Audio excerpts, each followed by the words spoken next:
Throw light on the growth and impact of civil disobedience movement and individual satyagraha. कहाँ? In Himachal प्रदेश। तो दो बातें बोली है।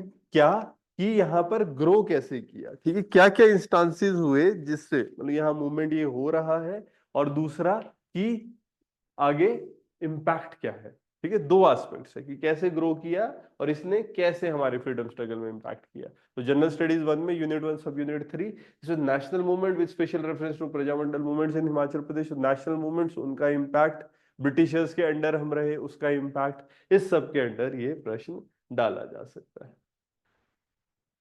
तो अगर हम इसको समझने की कोशिश करें, पहली बात तो ये होगी ना कि सिविल डिसोबीडियंस मूवमेंट और इंडिविजुअल सत्याग्रह है ना, है क्या, और हिमाचल प्रदेश में ये कैसे चल रहा है। देखो, सिविल डिसोबीडियंस का मतलब क्या है? सविनय अवज्ञा। सविनय अवज्ञा क्या है ना? डिसओबीडियंस। पहले क्या होता है? नॉन कॉपरेशन, कि भाई कॉपरेट मत करो, है ना। उसमें क्या था कि अंग्रेजों का सामान मत खरीदो, ये सारी चीजें। पर डायरेक्टली आप कुछ उनके अगेंस्ट कर नहीं रहे हो। सिविल डिसोबीडियंस में हम क्या बात करते हैं कि ना लॉज ब्रेक करो, लेकिन कौन सी? सिविल।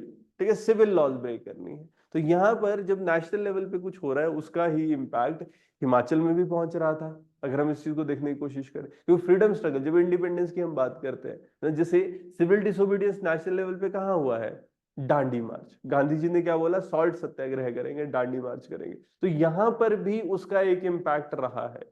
जैसे अगर हम देखेंगे ना, जैसे अर्ली और मिड 1930s के टाइम पे यहां भी जैसे सॉल्ट सत्याग्रह की हम बात करें तो मंडी में भी सॉल्ट सत्याग्रह हुआ था, है ना। सॉल्ट सत्याग्रह इन मंडी, ये वही मिड 1930s वाला टाइम है। ठीक है, इसमें क्या हो रहा है? अब यहाँ पहले तो ये रहेगी कि कर कौन रहा है ना, यहाँ और क्यों हो रहा है और कर क्या रहे हैं, कहाँ को जा रहे हैं, ये कह रहे थे लोग की जो। अब पहली बात है, जैसे हिमाचल प्रदेश में क्या सी है? नहीं। तो हमारे लोग क्या है कि जो लोकल स्प्रिंग्स होंगे, कि लोकल स्प्रिंग की तरफ जाएंगे और वहां पर हम तेल, वो सॉरी, नमक बनाने, सोडियम क्लोराइड बनाने की कोशिश करेंगे। ठीक है जी। अब यहां पर मंडी में हो रहा है, मंडी में कौन एक्टिवेटेड था? मंडी प्रजामंडल। ठीक है ना, जो मंडी प्रजामंडल है, या अब जैसे बेसिकली बात बना, तो अगर ऐसे देखोगे मंडी प्रजामंडल बना अराउंड 1939 के अराउंड है ना। बट जो मंडी प्रजामंडल के लोग हैं ना, वो इसमें इन्वॉल्व थे शुरू में, स्पेसिफिकली पंडित पदम देव जी, है ना, कि वही लोग जो बाद में मंडी प्रजामंडल में इन्वॉल्व रहे। तो यहां पर पंडित पदम देव,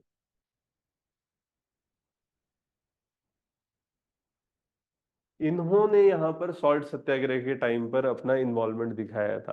तो यहाँ ये जो ब्रिटिश इकोनॉमिक पॉलिसीज है, ब्रिटिश अथॉरिटी है, जो राजा के साथ मिलके वो हो रही है, क्योंकि तो राजा था ना यहाँ पर। तो राजा जो है ना, उसकी वो इकोनॉमिक पॉलिसीज किस बेसिस पे ला रहा था? अंग्रेजों के बेसिस पे। तो उसको वो अपोज कर रहे थे, है ना, कि इकोनॉमिक पॉलिसीज ऑफ राजा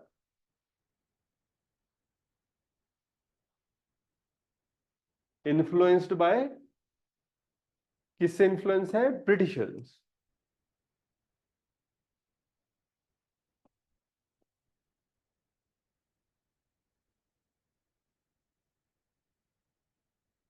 ठीक है जी, इस बेसिस पे हमारा सॉल्ट सत्याग्रह हुआ था।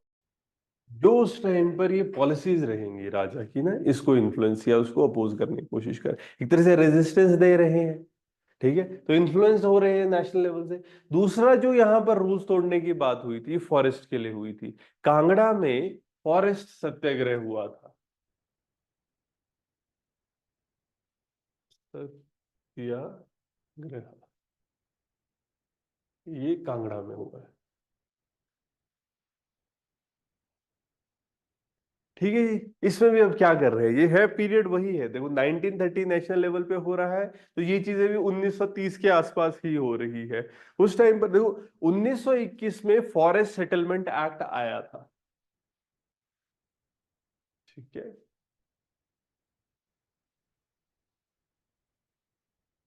अब इश्यूज तो रहते ही है। देखो हमारे यहाँ पर इतने ट्राइबल लोग हैं। अब अंग्रेजों का क्या था, फॉरेस्ट ले लेते थे, सीधा लीज पे ले लेते थे राजाओं से, उसके बाद उसको यूज कर रहे हैं, फिर यहाँ के लोगों को इन्वॉल्व भी नहीं होने दे रहे।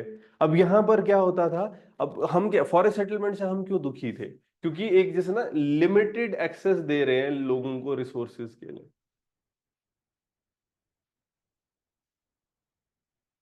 टू फॉरेस्ट रिसोर्सेज अगर हम कहें ना, लोग इस बात से खुश नहीं थे।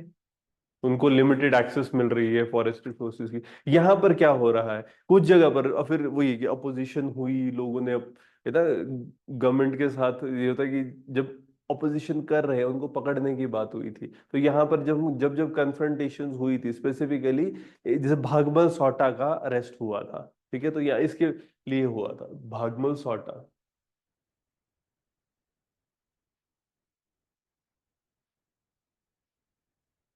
है ना, भागमल सॉटा का अरेस्ट, ये कन्फ्रंटेशन हो रही है ना, उस बेसिस पर अरेस्ट हो गया। तो ये चीजें रहेंगी। हाँ यहाँ पर देखो फॉरेस्ट सत्याग्रह की जब हम बात करते हैं ना, विमेन ने भी एक मेजर रोल प्ले किया था, ठीक है, ये आप कर सकते हो ऐड की, women played a major role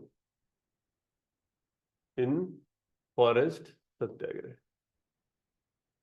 ठीक है जी, तो 1921 का हमारा फॉरेस्ट सत्याग्रह। फिर साथ में क्या हो रहा है, इसी टाइम पर जो 1930 1931 वाला जो पीरियड है ना, शिमला में जो ब्रिटिश गुड्स है, ब्रिटिश कपड़े हैं, इनका ऑपोजिशन भी हुआ था कि भाई नहीं पहनेंगे, फॉरेन गुड्स को बॉयकॉट करना है। ठीक है, तो इसको भी आप इसके अंडर ऐड कर सकते हैं कि बॉयकॉट ऑफ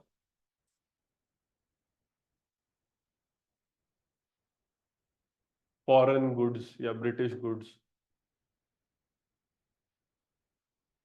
इन शिमला। ये आपको वही 1930 1931 वाला पीरियड ही रहेगा, क्योंकि होता है ना कि इन्फ्लुएंस है, थोड़ा एक ड्यूरेशन रहेगी ना। इमीडिएटली जब नेशनल लेवल पे हो रहा है तो साथ में यहाँ पर भी उसका इम्पैक्ट आ रहा है। इसमें क्या हो रहा है, देखो नॉर्मली क्या होता है, पिकेटिंग हम कहते हैं। पिकेटिंग में क्या होता है कि लोगों को ये कहा जाएगा कि आपको ये सामान नहीं लेना चाहिए, तो कोई फॉरेन क्लॉथ ले रहा है, ठीक है, क्या क्या चीज है, एक क्लॉथ होगा, एक लिकर होगा, LIQUR, ठीक है, तो इसको ये पिकेट कर रहे हैं, लोगों को मना कर रहे हैं, मतलब दुकानों के पास जाके जो लोग उसको लेने चाह रहे हैं तो उनको डिसुएड करना, ठीक है, कि आप फॉरेन मटेरियल, फॉरेन गुड्स, बाहर की चीजें मत खरीदो। ठीक है, ये मतलब शिमला में काफी इम्पैक्टफुल रहा था, काफी इसका इफेक्ट पड़ा था, क्योंकि वो ये समर कैपिटल भी है ब्रिटिश की, तो यहाँ पर उनका इन्वॉल्वमेंट या उनकी प्रेजेंस ज्यादा थी, तो जब ऑपोजिशन करे तो यहाँ पर वो हो पा रही थी, है ना। ये और वही बात है, पिकेटिंग में मेजर रोल किसका होता है ना, वुमेन, है ना। और स्पेसिफिकली यहाँ पर वुमेन और स्टूडेंट्स, इन्होंने एक मेजर रोल प्ले किया है। ठीक है, जब हम पिकेटिंग की बात करेंगे या इस मूवमेंट में बॉयकॉट जो फॉरेन गुड्स का हो रहा है, और इसमें जो मेजर लीडर की हम बात करते हैं तो वाइस परमार जी है। उन्होंने लोगों को मोबिलाइज किया था, स्वदेशी की बात करी थी।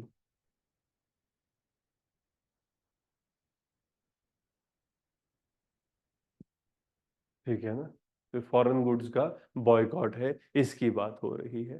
फिर जैसे हम बात करते हैं ना, पहले गांधी जी चले हुए थे इधर दांडी, फिर उसके बाद क्या धरसाना हुआ था, है ना। धरसाना में बाद में मनीलाल है ना, वाइफ है गांधी जी के, तो ये सब लोग भी गए थे, सरोजनी नायडू है, इन सब लोगों ने अपोजिशन करी थी। इन्होंने नमक की जो गांधी जी का आधा काम रह चुका है उसको हम पूरा करेंगे, ठीक है, तो उनको अगेंस्ट फिर उनको वही ना लाठीचार्ज वगैरह बहुत हुआ था। तो उसकी इकोज अगर हम कहें ना, तो यहाँ पर भी मतलब ऐसा नहीं है कि वो सिर्फ वहीं रह गई, हिमाचल में भी उसका इम्पैक्ट पड़ा था। ठीक है, कि जैसे पीसफुल प्रोटेस्टर के अगेंस्ट अगर वो किया है चीजें, तो यहाँ पर भी लोग उससे गुस्सा थे, है ना। हम लोग, हमारे यहाँ पर भी लोग ऐसे थे कि हम भी फ्रीडम के लिए काम करेंगे, तो आप कर सकते हो कि ना, दर्शाना।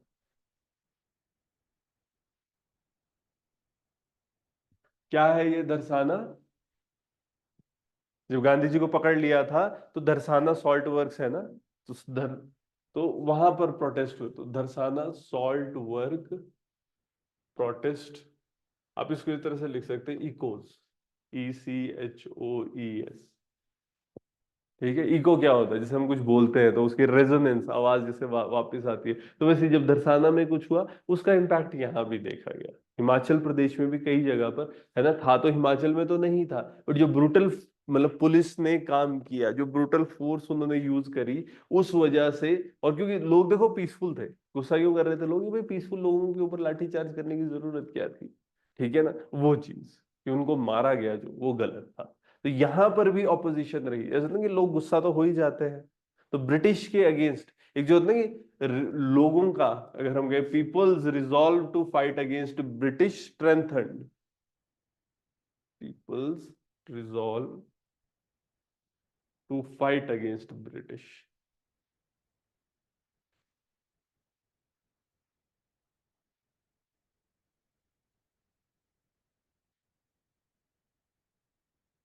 ये स्ट्रांग हुआ, इट स्ट्रेंथन्ड।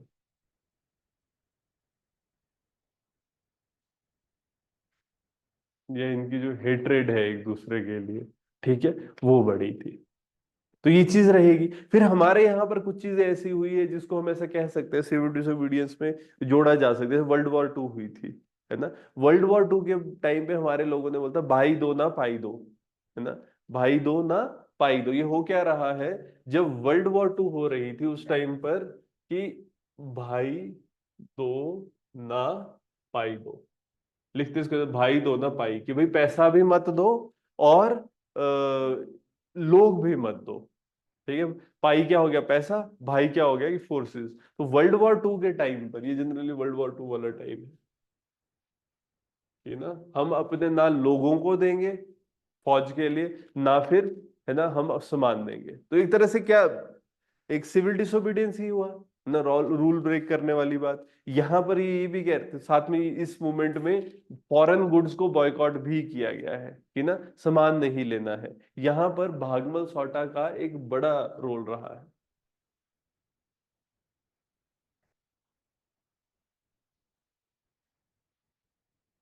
ठीक है, सोटा फैमिली, सोटा जी। तो यहाँ पर क्या हो रहा है, इसको एक तरह से वैसे ना नॉन कॉपरेशन की तरफ भी देखा जाता है, और सिविल डिसोबीडियंस में भी आप बात कर सकते हैं। ये क्या कर रहे हैं, लोगों के बीच जा रहे हैं, लोगों को बोल रहे हैं कि भाई अंग्रेजों को असिस्टेंस देने की जरूरत नहीं है। कुछ जगह पर तो ये जब जब ये उस लेवल पे आ गया कि टैक्स मत दो भाई, है ना, पैसे देने की जरूरत नहीं, तो वो रूल तोड़ने वाले लेवल पे आ चुका है। ठीक है, तो लोगों को डिसुएड कर रहे हैं। और धीरे धीरे ना इससे चीजें बड़ी है। जैसे अगर हम देखो ना, ये फाउंडेशंस है, जैसे हम प्रजामंडल की बात करते हैं, क्योंकि जहां पर प्रजामंडल क्या है, प्रजा, PRAJ,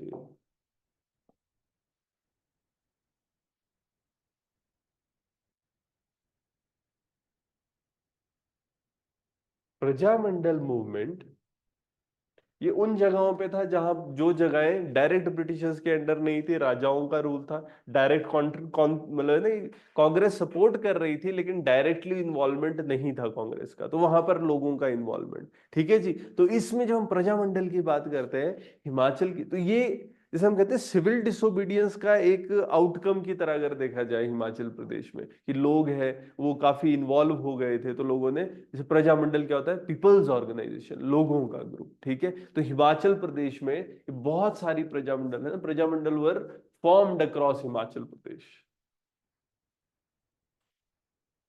बहुत सारे प्रजामंडल बनी। ठीक है ना। तो इससे क्या हो रहा है, लोगों का ग्रुप हो गया। अब एक बार ये बन जाएगी तो ये क्या करेंगे, अब जैसे ऑर्गेनाइजेशन है, ये कहीं ना कहीं पॉलिटिकल और सोशल रिफॉर्म्स की डिमांड कर रहे थे। ठीक है, जो अथॉरिटी है। और एक तो हम ऐसा कह सकते हैं ना कि authority of king was challenged, राजा को, अथॉरिटी ऑफ किंग, इसको चैलेंज कर रहे हैं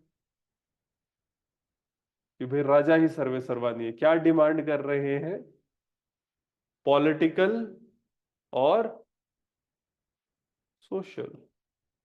ठीक है ना? देखो, क्योंकि पॉलिटिकल में क्या चीजें होंगी कि थोड़ा सा डिसीजन मेकिंग में इनकी भी सुनी जाए, है ना। सोशल में क्या कहेंगे, जैसे कुछ चेंजेस, कुछ प्रथाएं ऐसी है जो राजाओं के को प्रमोट कर रही है या राजाओं के लिए बेनिफिट दे रही है और आम जनता को उससे एक्सप्लॉयटेशन हो रहा है, तो उसको कम करना। और कहीं ना कहीं अगर आप इस चीज को देखोगे ना, जैसे सॉल्ट सत्याग्रह हो रहा है नेशनल लेवल पे, ओवरऑल हिमाचल प्रदेश में भी विमेन का इन्वॉल्वमेंट है ना, या ऐसा कहें विमेन की मोबिलाइजेशन या विमेन की अवेयरनेस, ये चीजें बढ़ी है। ठीक है, उनका इन्वॉल्वमेंट बढ़ गया। जैसे खादी है, यहां पर भी बहुत लोग खादी का यूज करने लगे थे, है ना। हिमाचल प्रदेश के भी जो लीडर्स थे सब खादी पहनना शुरू कर दिए थे। तो ये कहीं ना कहीं सिविल डिसोबीडियंस का हिमाचल प्रदेश पे एक इम्पैक्ट कि भाई कैसे ग्रो कर रहा है। वैसे ही अगर हम देखेंगे इंडिविजुअल सत्याग्रह, देखो नेशनल लेवल पे इंडिविजुअल सत्याग्रह गांधी जी ने शुरू करवाया था। फर्स्ट इंडिविजुअल सत्याग्रही कौन थे? विनोबा भावे। सेकंड हम किसको बोलते हैं? जवाहरलाल नेहरू। ठीक है, हिमाचल प्रदेश में भी ऐसा हुआ था, है ना। 26 अक्टूबर 1940 को हमारे जो डॉक्टर वाई एस परमार जी है, उन्होंने भी, है ना, डॉक्टर वाई एस परमार, क्या बात हुई थी इंडिविजुअल सत्याग्रह में कि, है ना, इस मासेज नहीं रहेंगे।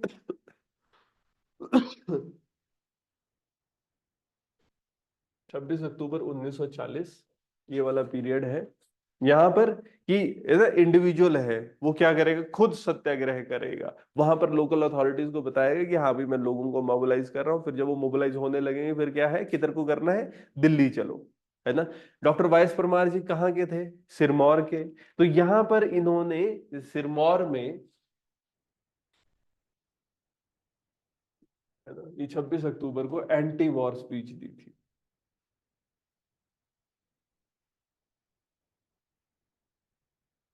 ठीक है जी, वॉर के अगेंस्ट इन्होंने लोगों के बीच बोला था। तो कहीं ना कहीं जो ब्रिटिश पॉलिसीज थी उनको उन्होंने डिफाई किया, उनको उन्होंने अपोज किया, है ना। क्योंकि ये इंडिविजुअल सत्याग्रह में पार्टिसिपेट कर रहे थे, इसलिए डॉक्टर वाई एस परमार जी ने जब ये स्पीच दी थी, तो फाइनली इनको क्या कर दिया गया था, अरेस्ट कर दिया गया था।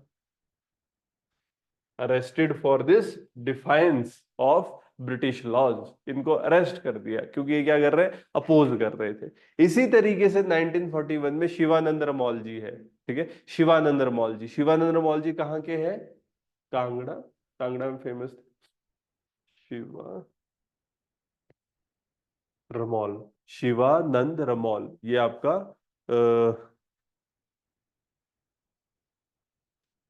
ये भी अराउंड 1941 वाला पीरियड है। ठीक है, कांगड़ा का इलाका है। ठीक है, कानगढ़, कांगड़ा। अब यहाँ पर क्या है, इन्होंने भी इंडिविजुअल सत्याग्रह किया।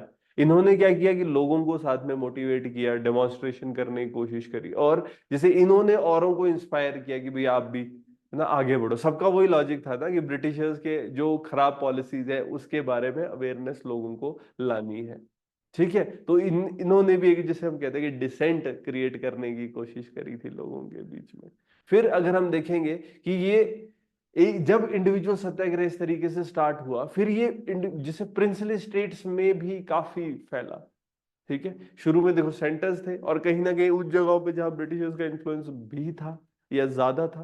पर फिर बाद में क्या हो रहा है, प्रिंसली स्टेट्स में जो छोटे छोटे लोग रह रहे हैं, है ना, वहां पर भी जाने लगा। और अलग अलग, जैसे हम कहते हैं, अगर हम इसको ऐसे कहें ना, स्प्रेड ऑफ इंडिविजुअल सत्याग्रह ना इन प्रिंसली स्टेट्स, छोटे छोटे, जैसे हम बात करेंगे चंबा, बहुत से एग्जाम्पल्स, छोटे छोटे लोगों ने एज इंडिविजुअल सत्याग्रही आगे आना शुरू कर दिया, है ना। पहले तो बड़े लेवल पे, बट अब जैसे मंडी है, सुकेत है, इन सब जगहों पे भी लोग आगे आए, है ना। मोबिलाइजेशन हुई है प्रिंसली स्टेट्स के अंदर, और फिर इन लोगों ने क्या, साथ मिलके फिर सब लोग प्रोटेस्ट करने लगे। जो भी पॉलिसीज है ना लोगों की, या मतलब ब्रिटिशर्स की, उसको अपोज किया। वही सोशल पॉलिटिकल रिफॉर्म्स की डिमांड करी। ठीक है जी, तो यहां पर हम कह सकते हैं कि ये एक इम्पैक्ट कर रहे हैं इंडिविजुअल सत्याग्रह, और इससे एक चेंज आ रहा है। इंडिविजुअल सत्याग्रह के बाद क्या हुआ था? क्विट इंडिया एक तरीके से, है ना, पीरियड अगर आप ऐसे आगे बढ़ते जाओगे। तो क्विट इंडिया वाले पीरियड के लिए एक तरह से वो रेडी हो गए थे। तभी जब नेशनल लेवल पे क्विट इंडिया हुआ तो यहाँ पर भी हम उसको फील कर पाए। ठीक है, कहीं ना कहीं लोग देखो, इश्यूज लोग अपने ही डिस्कस करेंगे ना। जैसे प्रिंसली स्टेट्स में लोग राजाओं से दुखी थे, राजाओं की पॉलिसीज से दुखी थे, उनकी इकोनॉमिक पॉलिसीज है, उनका एक्सप्लॉयटेशन है, तो यहाँ पर उस तरीके से वो डिमांड चल रही थी। ठीक है ना। और नेशनल लेवल पे अगर हम देखेंगे तो ब्रिटिशर्स के अगेंस्ट वो चीजें हो रही है। यहाँ पर तो थोड़ा बहुत डिमांड सबकी डिफरेंट रहेगी, बट वही ना कि ओवरऑल जो डेमोन्स्ट्रेशंस है, यहाँ पर जो बेस क्रिएट हो रहा है ना, क्विट इंडिया के टाइम पे आपने देखना हमारे यहाँ पर भी काफी अपोजिशन हुई है हिमाचल प्रदेश में। ठीक है, हो वो सारी प्रजामंडल के अंडर रही है, बट हम वही कह रहे हैं कि नेशनल लेवल पे जो चीजें हो रही है उसका इम्पैक्ट यहाँ भी हो रहा है। और अगर हम इस चीज को देखें इन मूवमेंट से क्या हो रहा है, अगर विमेन ओवरऑल अगर आप देखोगे ना कि विमेन पार्टिसिपेशन बढ़ी, क्योंकि क्या बात होगी कि इम्पैक्ट्स,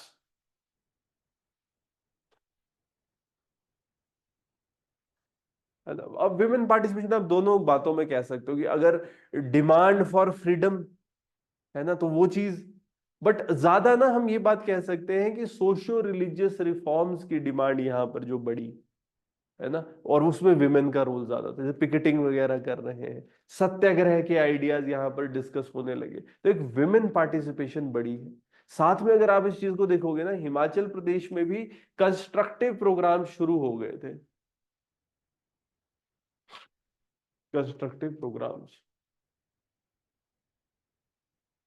और इसमें कहीं ना जैसे हम खादी की बात करते हैं,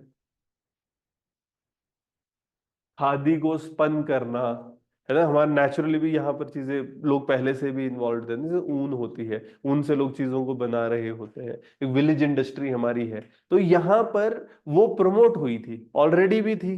जैसे गांव वगैरह में लोग क्या आज भी अगर आप देखो ना ऊन के कपड़े पहनते हैं, ऊन का कोट है, पट्टू है, बुनते हैं, स्वेटर्स बुनते हैं, वो सारी चीजें क्या है ना, वो तो ऑटोमेटिकली वो जो विलेज इंडस्ट्री है वो इन चीजों की वजह से बढ़ी है। ठीक है, अगर हम ऐसे डायरेक्टली कहें कि impact of civil disobedience and individual satyagraha, तो वुमेन है, कंस्ट्रक्टिव वर्क स्टार्ट हो गया है हिमाचल प्रदेश में। ऐसे अगर आप देखोगे ना कि इसकी वजह से हिमाचल प्रदेश में बहुत से मूवमेंट्स होने लगे, रादर हम ये कह सकते हैं ग्रोथ ऑफ मूवमेंट हो रही है, ग्रोथ ऑफ। ठीक है ना, बहुत सारे मूवमेंट है जो यहाँ पर होने लगे। ठीक है, मूवमेंट रादर मूवमेंट हो गए, मैं अलग चीज लिख चुका हूँ,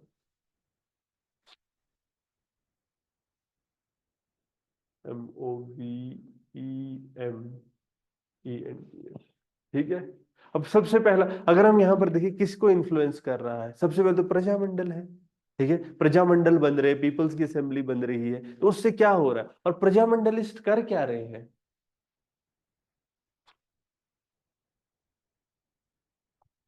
अगर हम कहते हैं इन्फ्लुएंस या इम्पैक्ट विमेन में हमने देखा, तो प्रजामंडलिस्ट है, ये आगे आ रहे हैं, है ना। जैसे मंडी का प्रोटेस्ट है ना, उसके लिए इंस्ट्रूमेंटल थे। मंडी में जो डेमोक्रेटिक रिफॉर्म्स आए हैं वहां से प्रजामंडल की वजह से हुए हैं। इवन अगर आप इस चीज को देखोगे ना कि ओवरऑल इम्पैक्ट क्या होने लगा है, जैसे नेशनलिस्टिक लीडर्स है वो हिमाचल प्रदेश में विजिट करने लगे थे, गांधी जी को ही देख लो।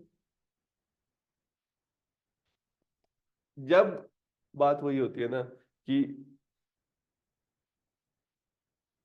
अगर लोग इनके आइडियाज से रेजोनेट करेंगे तब तो इनको बुलाएंगे। ठीक है ना, बहुत सारे, महात्मा गांधी है, महात्मा गांधी ने विजिट किया था, जवाहरलाल नेहरू ने विजिट किया था। महात्मा गांधी कब आए थे, 1921 में महात्मा गांधी जी ने ईदगाह ग्राउंड बहुत बड़ी गैदरिंग को संबोधित किया था। 1921 में महात्मा गांधी हिमाचल आए थे।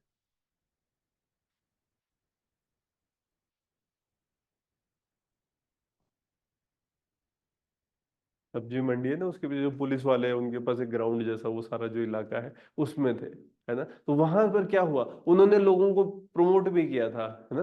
तो बहुत से लीडर्स यहाँ पर आने लगे हैं।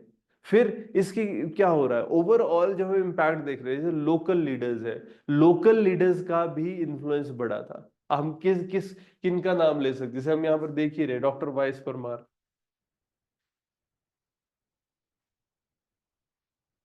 मूवमेंट से क्या होता है, इनका जो इन्फ्लुएंस होता है है ना, लोकल लीडर्स का जो इन्फ्लुएंस है ये बढ़ रहा है। जितने भी आपको ऐसा लग रहा है, वाइस परमार जी तो हम देखते हैं ये एक्टिव थे यहाँ पर, और बाद में देखो है ना कि उनकी वजह से हमें वो कहते हैं कि हिमाचल प्रदेश के स्टेटहुड, इवन वो चीफ मिनिस्टर भी बने हैं, उसमें एक बड़ा रोल प्ले किया है। ठीक है ना। अब जितने भी हम नाम ले रहे हैं, वाइस परमार है, शिवानंद रमौल है, पंडित पदम देव है,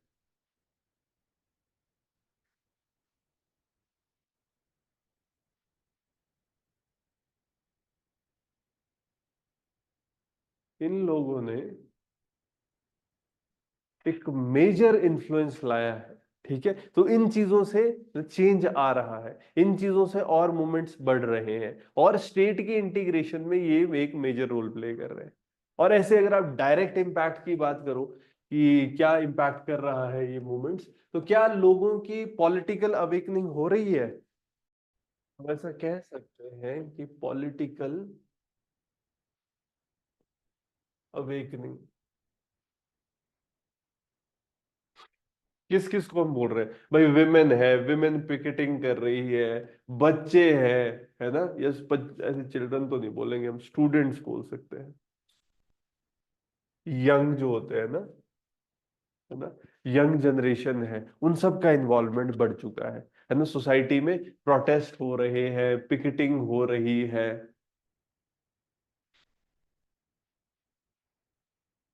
ओवरऑल हम क्या कह सकते हैं कि एक पॉलिटिकल अवेकनिंग लोगों की हो रही है ना। क्या हम इस इम्पैक्ट में ये भी बोल सकते हैं कि सोसाइटी में इन लोगों ने क्या डिमांड किए थे? Social reforms. तो these movements activated people and laid the foundations for social reform in the state। ठीक है, जब हम बात करते हैं ना, कौन कौन सी चीज, जैसे अनटचेबिलिटी है, ठीक है, और भी सोशल लेवल्स हमारे यहाँ पर रहेंगे, उनको चैलेंज किया, उनको चेक किया। अब ये बात है ना, गांधी जी इतने बंदे आ रहे हैं, ठीक है, वो मेक श्योर करते थे कि भाई जैसे अगर किसी को अनटचेबल माना जा रहा है तो उनके यहाँ जाएंगे, उन लोगों के साथ मिलेंगे जुलेंगे, उनके घर पे खाना खाएंगे, सब ऐसे हो जाते हैं। क्योंकि देखो ना, जो बचपन से इस चीज को देख रहा है कि नहीं नहीं ये तो गलत है, all of a sudden Gandhi ji इतने बड़े आदमी और वो लोगों के यहाँ जा रहे हैं, खाना खा रहे हैं, तो उससे क्या रियलाइजेशन होती है? ठीक है ना, कि एक चेंज आ सकता है, आ रहा है। तो हमारे यहाँ पर बहुत सारे सोशल रिफॉर्म्स हुए, और कहीं ना कहीं यही एक्टिविटीज प्रजामंडल आगे ले गया। जो भी सोसाइटी में एविल्स थे, जैसे हम बात करते हैं, विमेन एजुकेशन है, हेल्थ केयर रिफॉर्म्स है, प्रिंसली स्टेट में ये चीजें हुई है। विमेन एजुकेशन, हेल्थ केयर लाई है, सोशियो पॉलिटिकल, लोगों की इन्वॉल्वमेंट डिसीजन मेकिंग में, ठीक है ना, वो चीजें बड़ी है। हम देखो क्या इन सब बातों से हम ये कह सकते हैं, उस टाइम पर रूलर कौन थे? Princely state. तो क्या हम ये बात कह सकते हैं कि राजा थोड़े थोड़े वीकन हुए? वीकनिंग ऑफ, एक तरह से इन्फ्लुएंस ऑफ रूलर्स, जो राजा लोग हैं, है ना, या उनका, जैसे हम प्रिंसली स्टेट्स की बात करें,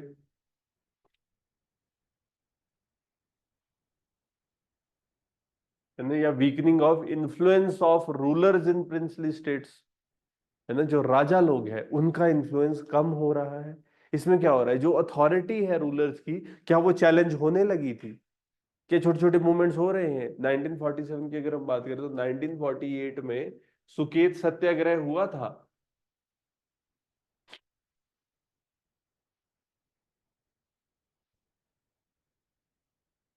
ठीक है, एक डायरेक्ट ऑपोजिशन है जो उस टाइम पर चीजें हो रही है न, प्रजामंडल मूवमेंट है। उन्होंने क्या कहा था कि जो सुकेत का रूलर है ना, वो इंडिया को असीड कर जाए, ACCD,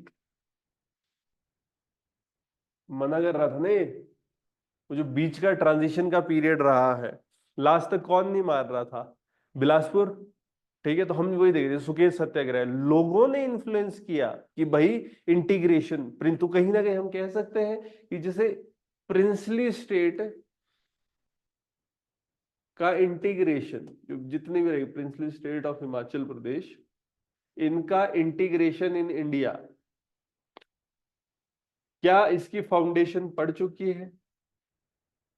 बाद जो हुआ तो ये चीजें बाद में है, बट सिविल डिसोबीडियंस, इंडिविजुअल सत्याग्रह, इन सब चीजों से कहीं ना कहीं मासेस के बीच में गई ना, लोग इससे मोबिलाइज हुए, फिर वो ग्रुप्स बने, प्रजामंडल बने, और बाद में उन्होंने क्या किया है ना, उन्होंने एक अपोजिशन और मर्जिंग, जो मर्जर की हम बात करते हैं, है ना, असीड किया। तो बहुत से राजाओं ने इसीलिए, मन किसका होगा भाई, इतनी प्रॉपर्टी काहे को देनी इंडिया को, इसलिए भाई लोग अपोज कर रहे हैं, वो सुनेंगे नहीं। ठीक है, तो कहीं ना कहीं हम ये बात कह सकते हैं कि जैसे नया एरा है ना, वो एक नया चेंज है, उसको यहाँ पर लाया गया था, है ना। इसके अंदर जैसे हम बात करते हैं, क्या एक सेल्फ रिलायंस के कॉन्सेप्ट्स आए थे।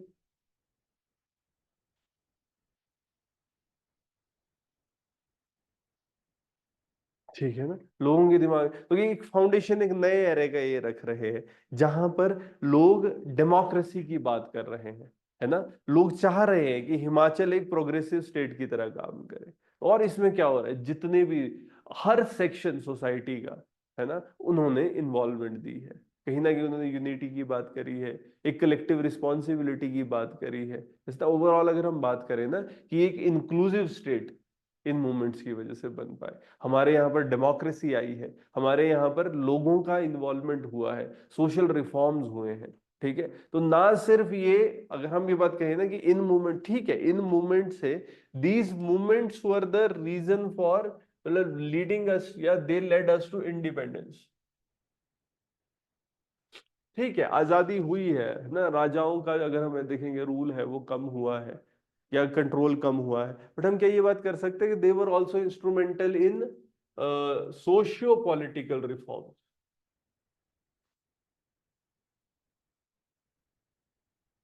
दे वर इंस्ट्रूमेंटल इन, है ना, overall upliftment of women in society.